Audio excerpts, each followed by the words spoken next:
Sa pagtitipon din po sa the Netherlands, nabanggit po ni VP Sara sa kanyang speech, as I quote, sabi ko, yung kagustuhan mo na umuwi, yan din yung katapusan ng buhay mo, magiging Ninoy Aquino Jr. ka. Ang statement kasi ni Vice President is more, I think, on the security ng dating Pangulo sa pag-uwi niya sa Pilipinas. And I quote yung sinabi niya, sabi ko, yung kagustuhan mo na umuwi yan din katapusan ng buhay mo, magiging Ninoy Aquino Jr. ka. At sinabi niya sa akin, kung ganyan ang kapalaran ko, so be it. Ang question ko po, ma'am, is if there are enough grounds for the Duterte family to fear for the life of the former president in case or na umuwi ang dating Pangulo dito sa Pilipinas. Ang nagpabalik po kay Pangulong Marcos ay ang taong bayan po. Papaano niya masasabi na inangat niya ang dignidad ni Pangulong Marcos kung siya mismo dati ang nagbababa rito?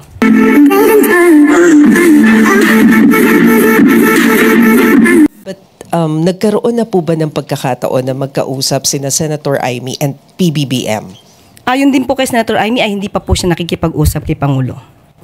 So as of the moment, as of this time, as we speak, wala pa po tayong alam na nakapag-usap na po sila. Thank you, sir. Next question, Ann Soberano, Bombo Radyo. Yusek, good morning. Just want to ask, kasi may mga kumakalat po ngayon sa social media posts at it says, Duterte gave the Marcoses dignity to come back while PBBM gave him a death sentence in a foreign land. Reaction po dito ng palasyo, ma'am? O kung may reaction din po si Pangulo dito? Ang nagpabalik po kay Pangulong Marcos ay ang taong bayan po. Hindi po iisang tao. Pinakita po ni dating Pangulong Marcos kung ano ang kakayanan niya. Kung inyo pong matatandaan, hindi po ba mismo ang dating Pangulong Duterte ang hindi naniniwala kay Pangulong Marcos? He even said that PBBM is a weak leader. Papaano niya masasabi na inangat niya ang dignidad ni Pangulong Marcos kung siya mismo dati ang nagbababa rito? On the other issue, ma'am, nakatakdang bumisita si U.S. Defense Secretary Pete Hegseth dito sa Pilipinas. May scheduled meeting po ba siya with PBBM at possible po bang matalakay ang issue sa West Philippine Sea considering patuloy po yung pagiging agresibo ng China? At kung ang pakay kasi ni Secretary Hegseth ay para palakasin po ang regional security. Confirm po ang pagbisita po ni U.S. Defense Secretary Hegseth. Pero po ang mga detalye po niyan ay ang magbibigay lamang po ay ang DFA at ang DND po. So wala silang meeting with President, ma'am?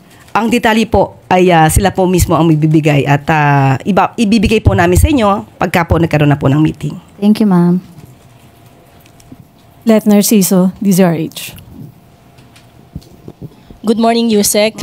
Sabi po ni Senator Robin Padilla sa kanyang Facebook Live, hinihigpitan na ng mga otoridad sa bansang the Netherlands ang mga supporter ni dating Pangulong Duterte. May mensahe po ba o apela ang Malacanang sa mga Pilipino doon? Unang-una po, hindi lang po sa mga kababayan natin sa ibang bansa, kundi dito na rin po, na manatili po tayo na kalmado. Hinahayaan lang po natin na umandar ang batas at ang hustisya. Kung meron man pong paghihigpit na nagaganap sa bansang Netherlands, ay hindi na po ito natin sakop. Ito po ay pinapatupad lamang po siguro ng bansang Netherlands ang kanilang batas doon. Sunod na tanong kay Rizal Insigne, IBC. Yusek, what is your reaction about the growing list of dubious confidential fund recipients of VP Sara Duterte? House Deputy Majority Leader Paulo Ortega cited more names like Amoy Leo, Fernan Amoy, and Jody Asim. And they even call it Team Amoy Asim po. Yes, we believe that VP Sara has the obligation to tell something about this, to tell something about these discoveries. Marami na po ang naglilipa na patungkol sa mga peking resibo na di umano na issue po ng opisina po ni VP Sara. So, mas mabuti po, sinasabi naman po niya na dapat po tayo ay may transparency. Mas maganda po na mauna po siya na ipaliwanag ito. Sunod na tanong, Marical Sargan, Brigada FM. Good morning po, Yusek. Sa pagtitipon din po sa the Netherlands, nabanggit po ni VP Sara sa kanyang speech, as I quote, sabi ko, yung kagustuhan mo na umuwi, yan din yung katapusan ng buhay mo, magiging Ninoy Aquino Jr. ka. Any reaction po from the palace? Inahahalintulad ba ni VP Sara ang kanyang ama kaya sa yumaong Ninoy Aquino? Parang hindi po natin nadinig noon na inahilintulad ni dating Pangulong Duterte ang sarili niya kay Ninoy, kung hindi kay Hitler. Meron po siyang sinabi mismo, sinabi pa niya dito, and I quote, Hitler massacred 3 million, actually it's supposed to be 6 million Jews. Now there is 3 million, what is it? 3 million drug addicts in the Philippines. There are. I'd be happy to slaughter them. At least if Germany had Hitler, the Philippines would have me. So napakalayo pong ipakumpara ang sarili o ikumpara ang dating Pangulong Duterte kay Ninoy Aquino na hindi nagkaroon ng anumang record ng mass murder or crimes against humanity. Mas ninais po ni dating Pangulong Duterte na ikumpara ang sarili niya kay Hitler. May tanong po ulit si Alvin Baltasar, Radyo Pilipinas. Yusek, doon lang sa asylum application ni Attorney Harry Roque, ano ba talaga nakikitang motive dito ng Palasyo? Do you see this as a tactic of Attorney Roque para makiiwas doon sa mga criminal proceedings as what was stated in a petition filed by a doon sa abroad, ma'am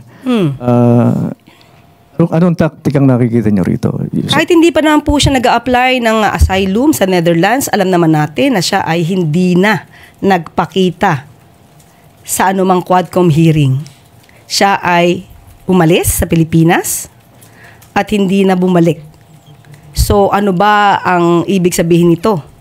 Taktika ito para hindi na siya muling matanong pa sa kanyang mga isinawalat sa Quadcom hearing patungkol sa kanyang mga transaksyon.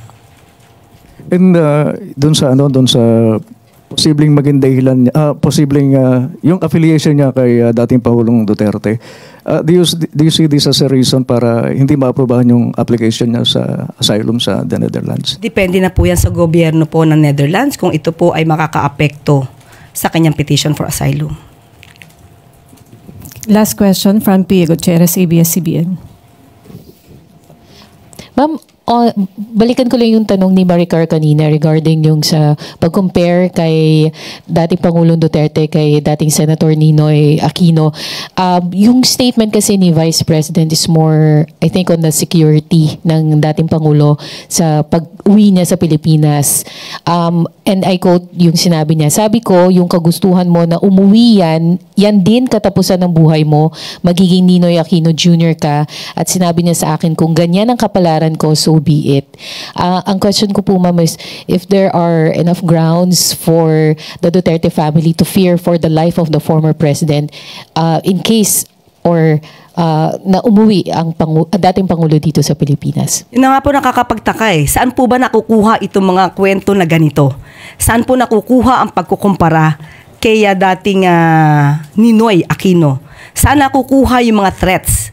As a matter of fact, hanggang ngayon, yung sinasabing threats kay VP Sara, hindi pa rin po na ipapakita sa NBI at saka sa PNP. So saan lamang po ito nakukuha? Kailangan po natin kasi ng mga materyales, ng mga ebidensya bago po magsagawa ng ganitong mga klaseng statements. Wala pong katotohanan yan. Sa papong tanong mula kay Clisel Pardilla, PTV. Kay Ian Cruz mula, GMA. Ma'am, good morning po. Ma'am, dun sa rally sa Dahig, nabanggit po, sinabi po ng mga crowd doon na mag-resign na si PBBM at sabi ni VP Sara, o kayong nagsabi niya na hindi ako, Marcos resign. Bakit ba kailangan ng resign? Dahil hindi mo pinapakita sa taong bayan na maayos kang mag-isip at kaya mo ang mamuno. Ano po ang tugon ng administrasyon? Kung pinag-resign po nila ang Pangulo, sino po ba ang makikinabang? Kahit sabihin po ni VP Sara o kayo nagsabi niyan, siya pa rin po ang makikinabang. Sasabihin po ba na walang kakayanan mamuno? Paano po natin masasabi ito? Kung ang pinapailal po natin ay ang batas. At very transparent po tayo sa anumang mga transaksyon. Hindi po mas kakayanin ng isang tao na mamuno, na maraming inililihim, maraming itinatago, at hindi nagpapakita ng anumang dokumento, more particularly about the funds. Last question, Clisel Pardilla, PTV4. Yusek, Senator Bato de la Rosa told you, Miss Castro, akala niyo mga santo kayo, hindi nakakabuti yung gagawin kung pag-evade ng arrest, pero yung ikabubuti ng bansa ba yung ginawa niyo? How do you respond to that? Hindi, I know, we are not saints. Lahat tayo hindi santo. Isa pa lang ang nagiging santo sa Pilipinas, si St. Lorenzo Ruiz. Dalawa. Sino pa iba yung isa? Kalunsod. Yeah. Okay, St. Kalunsod. Okay, dalawa na. Hindi pa po tayo napapasama doon. And we know that. Mukhang malayo po mangyari yun. Unang-una po, pinapatupad lamang po natin ang batas. Sinabi naman po niya na valid ang warrant of arrest. Ang sabi din po natin, bakit natin sinusuko daw ang soberenya? Hindi po tayo nagsusuko ng anumang soberenya. Sino ba ang naunang magsuko ng ibang parte nating karapatan sa ibang bansa? Tayo po ba? Muli, sasabihin natin, inamin na ni Senator Bato, valid ang warrant of arrest. Siya na ang nagsabi. Kung siya man po ay magtatago, hindi magandang maging modelo ang katulad ni Senator Bato. Na dati nang naging PNP chief. Hindi magiging magandang modelo yan. Dahil yan po ay nag-iinggan niya sa taong bayan na kapag may warrant of arrest, kailangan ng magtago na lamang. Okay. Maraming salamat. At dito na po nagtatapos ang ating briefing. Maraming salamat Malacanang Press Corps at magandang umaga. Bagong Pilipinas.